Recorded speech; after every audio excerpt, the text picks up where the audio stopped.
Hi, this is Amy at amycommonsenssouthern.com. I hope you're doing well today. If you're new to my channel, welcome. I'm glad you're here. Go ahead and hit that subscription button and the notification bell so you don't miss a thing.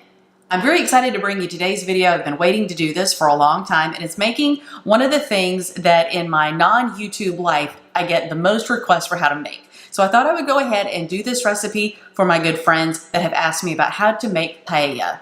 Paella is something that I learned how to make when I was in Spain about 20 years ago, and it's something that I've made ever since and that I really enjoy sharing with family and friends. If I bring you paella, you know I love you.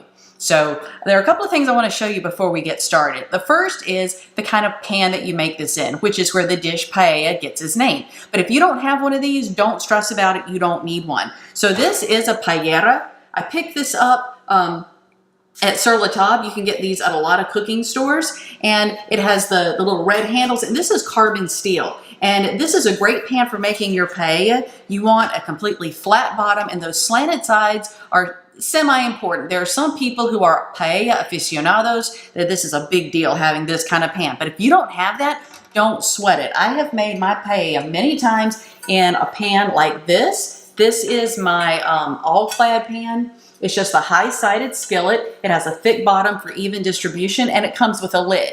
There is one point in making the paella where you need to cover your paella pan like this type with foil. But if you have this kind of pan that I just showed you with a lid, that's great too. You would not have to do that step with the foil. Traditional paella is made outdoors over an open flame and doesn't go in the oven. But when you make it inside the house, on top of the stove, you do put it in the oven for a portion. I mean, I guess you don't have to put it in the oven, but it certainly does make the cooking process a lot more even and consistent. So you can make this in either one. There are a couple other alternatives. One are these peppers. You need specifically piquillo peppers. This is a kind of Spanish pepper, and these are roasted and skinned, and they make up an integral part of your paella. If you can't find these in your grocery store, you can pick these up at any grocery store. Just get roasted red peppers. Any kind will do. This is a little different, but not enough difference by the time you put everything in your paella that it will matter. Also, this is a particular kind of rice called calaspara rice from Spain. This is a particular short grain rice. There are other short grain rices you can use as a substitute. You can use arborio rice, which is an Italian rice like you would use to make risotto. I've even used an Asian medium grain rice with great results. The only thing you want to stay away from is white long grain rice because you will not get the same result. You don't want a rice here that the grains are all separate and fluffy. You do want a little bit of the starch to come out so that it has a stickiness or hold together to it quality about the rice. So there are a couple of substitutions you can make for this. One thing you can't really substitute is the paprika. You don't want to use plain old red paprika, which is great on deviled eggs, not great in paella because this lends a smokiness to it. Another thing that I want to address before I get started is that my paella is going to be chicken. Traditional Paella Valenciana is actually land snails and rabbit. I'm not going to put snails in mine. I'm not going to use rabbit. I'm going to use chicken. All those seafood paellas you see in pictures are great and they have a place, but it's not traditional paella. I'll show you how to do that in another video. But we're going to do traditional as close to it as I can get to Paella Valenciana. And also, you want to use green beans in your Paella Valenciana. And I have used flat Italian green beans. So the flat green beans are an authentic piece to your green beans. But hey, if you've got regular old snaps that are canned in your pantry, go for it. Use that as well. You really won't have a difference in the taste. So next, I'm going to prep all my ingredients and get started. I want to show you what the ingredients are first. Here's just a quick view of the ingredients that I'm going to be using in this paella other than the ones I've already shown you. I'm going to use a red onion. I may not need that entire red onion. Use some good olive oil, canned diced tomatoes, and you're going to drain those diced tomatoes. You could peel and cut up and seed a regular tomato, but I just find this, I like the flavor and it's pretty quick. Also some peeled and diced up garlic. Here's that rice again. You want to use some chicken broth. Also some dry white wine, which I don't have out in front of me. I just keep a bottle of white wine in my refrigerator, as my husband calls for chefdom. Here are those piquillo peppers again. I'm using boneless, skinless chicken thighs. If you want to use thighs and legs that have the bones and skin, that's great. You could use breast too, but really the thighs and the legs are what you think of in traditional paella. But I have the boneless, skinless chicken breast that I'm going to be using. Here are those green beans and that pimento or pimenton again. All of my ingredients for the paella are prepped and ready to go. And this is something I do every time I make paella. This isn't just for a video, where I go ahead and get everything prepped and set out in bowls before I get started. Because when I'm ready for my next step, I don't want to have to stop and chop and measure and do all that stuff, because things can start to move pretty quickly. I also realized that I forgot to talk to you about saffron. That is a very important ingredient. This is the saffron that I use. I picked this up off Amazon, and I'll show you where I use that in just a second. So we'll go through this ingredient by ingredient. First is my chicken thighs, which I have trimmed of some of the excess fat and salt and peppered generously. I have my piquillo peppers, which I drained and chopped up, and I put the chopped garlic on top of that because that goes in at the same time at the same step, so I go ahead and prep it together. I have my red onion chopped up. I have my green beans, which I have rinsed and drained. I have my rice, which I've gone ahead and put that teaspoon of paprika on top of it. Again, those go in together, and that is 1.5 cups of the rice. Here's that can of diced tomatoes that I drained but did not rinse. And here is my chicken broth, which I have put a generous pinch of that saffron that I just showed you on it. And that is about 2.5 cups of the chicken broth. I also have another container that has just a little bit of white wine in it that I splash in there, about 1/4 cup. I just didn't want to show you a measuring cup of clear liquid. That's not much to see there. But anyway, you'll see that go in at the appropriate time. I've been heating my pan on medium heat for just a couple of minutes, and it's ready to go ahead and put this chicken in. And my husband wanted to know, well, how did you know it was ready? And I said, well, if I flick a little bit of water on this pan and it sizzles instead of evaporates, it's ready. So for example, I don't know if that picks up on video or not, but in person, when the water hit that pan, it made a little sizzle sound and disappeared instantly, as opposed to just sitting there in beads. So I'm going to go ahead and put a little bit of olive oil into this pan. Now, exactly how much that is anybody's guess. Maybe a tablespoon. By the way, over here on the side, I have that chicken broth just simmering, because you want that warm when you add it. So I'm going to go ahead and add my chicken pieces to this pan.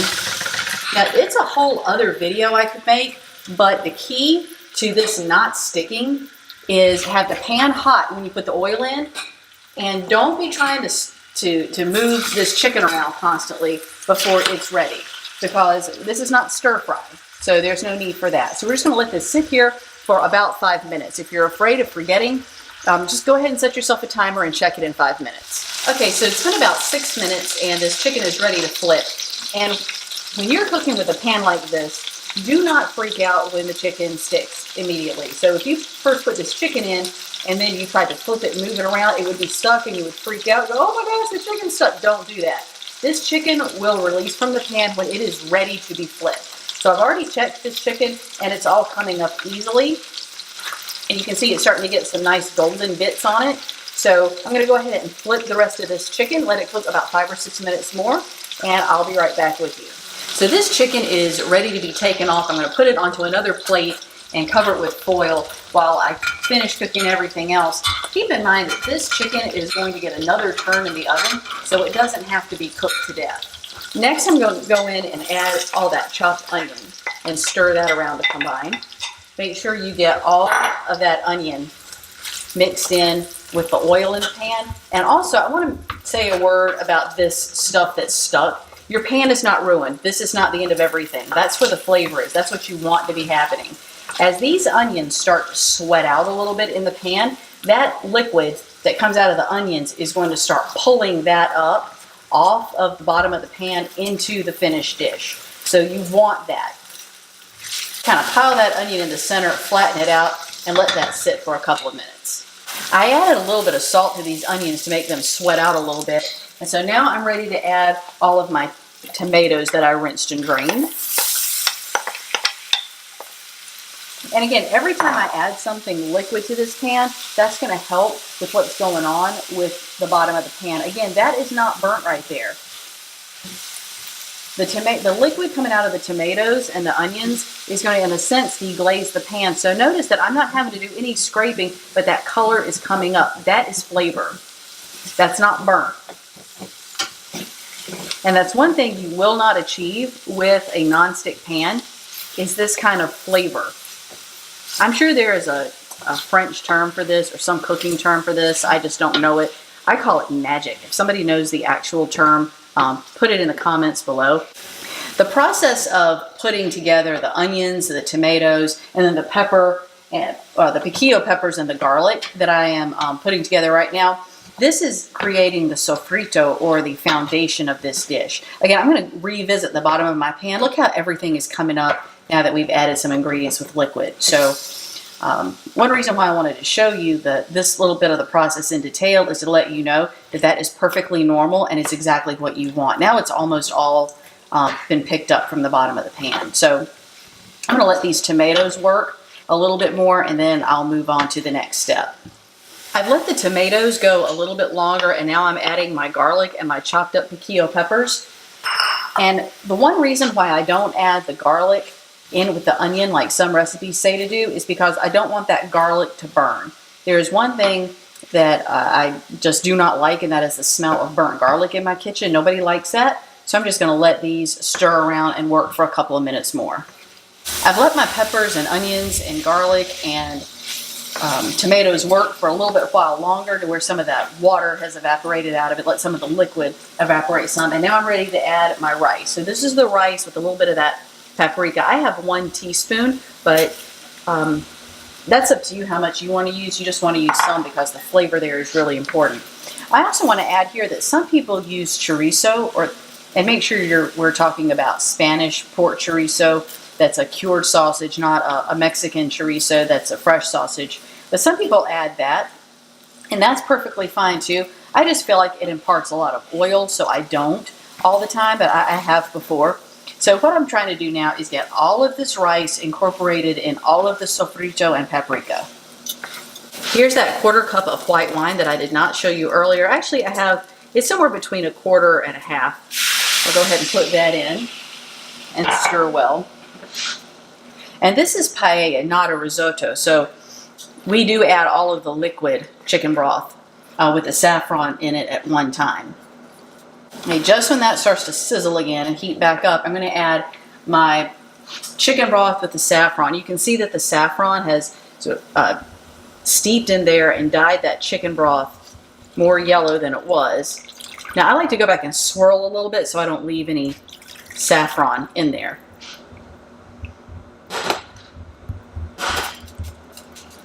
And look at that gorgeous color. So now what I'm trying to do is just make sure everything is evenly incorporated, that we don't have any clumps of rice stuck in there. I'm going to turn up my heat on this just a little bit. I had started on medium and turned it back when I was cooking the chicken. And I'm going to turn it back up to medium because I want this to start to come to a little bit of a boil. Not a full rolling boil, but just a simmering boil. Make sure you're stirring occasionally with whatever you're stirring with, a spatula, spoon, whatever you want to use on the bottom, just to make sure that it doesn't start to stick. And I want to go ahead and add my green beans. The objective at this point is to get it to where there's not quite as much, as I call it, standing liquid, but yet it's still soupy and the rice isn't done. Another reason why I did this video is because when I've told people how to make paella, there's a point in the recipe where I have to say, you just know when it's ready. And it's a lot easier to show this on camera than it is to explain it to someone. So there's less of that standing water, as I called it. When I put my spatula in, you see how it just kind of looks different than it did before. There's like not as much of the liquid. If I push around on the bottom of the pan, it's like the liquid has to come together. So this is ready for me to put the chicken on and move to the next step. So make sure I've got this kind of evenly distributed. And then I'm going to go back in with that chicken that I cooked before. And I'm just going to nestle that chicken down into the paella. One thing that's really nice and flexible about this recipe is you could have certainly used more chicken. I'm just feeding 2 people. So this is the amount that I used. And I also like to go ahead and put that chicken juice in there as well. That doesn't hurt anything. So I go ahead and just nestle all that chicken down in there. I could have put in more chicken if I'd wanted to for feeding more people, but we will have enough paella to share with friends, and have leftovers of the rice for the rest of the week. So at this point, the paella is ready to go into the oven. I have my oven already preheated to 325 degrees, and this whole thing goes into the oven for 15 minutes uncovered. That's one reason why you need some kind of a pan to cook this in that can be on the stovetop and in the oven. So we're going to put this in the oven for about 15 minutes uncovered and meet you back. At this point, the paella has cooked in the oven at 325 degrees for about 15 minutes, and it is really tempting to go ahead at this point and think it's ready to eat. But there is one last step, because that rice isn't completely done cooking. This needs to be covered with foil, or if you're using a skillet that has a lid, put that lid on for about 10 minutes and let it sit.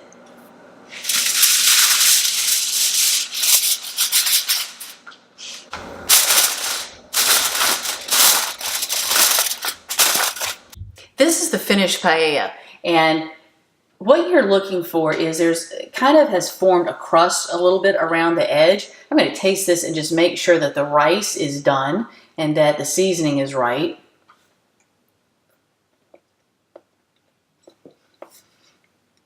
That is absolutely perfect. You might want to put a little bit of salt on this depending upon your preference. My husband plans to ruin his with Tabasco sauce. But that's just what he likes to do, and that's fine with me. It doesn't hurt my feelings at all, as you can tell. I want to tell you a little bit about this book, Delicioso, The Regional Cooking of Spain by Penelope Casas. She passed away a few years ago, but I've had this book about 20 years. I read it cover to cover. There is a section in here on the Levant region of Spain and the region of the rices and paellas and all kinds of paella recipes in here. This is an excellent book. I highly recommend it. If the book is still for sale, I will link it below. But anyway, I hope you enjoy Paella Valenciana. All this needs is just a sprinkling of parsley and a nice glass of white wine, and you're ready for a great dinner. The recipe will be at my blog post. But anyway, give me a thumbs up if you like this video. If you'd like to see more tutorials like this, give me a comment below and let me know if you like paella, if you've had paella, any tips you have for making paella, and I'll see you again next time.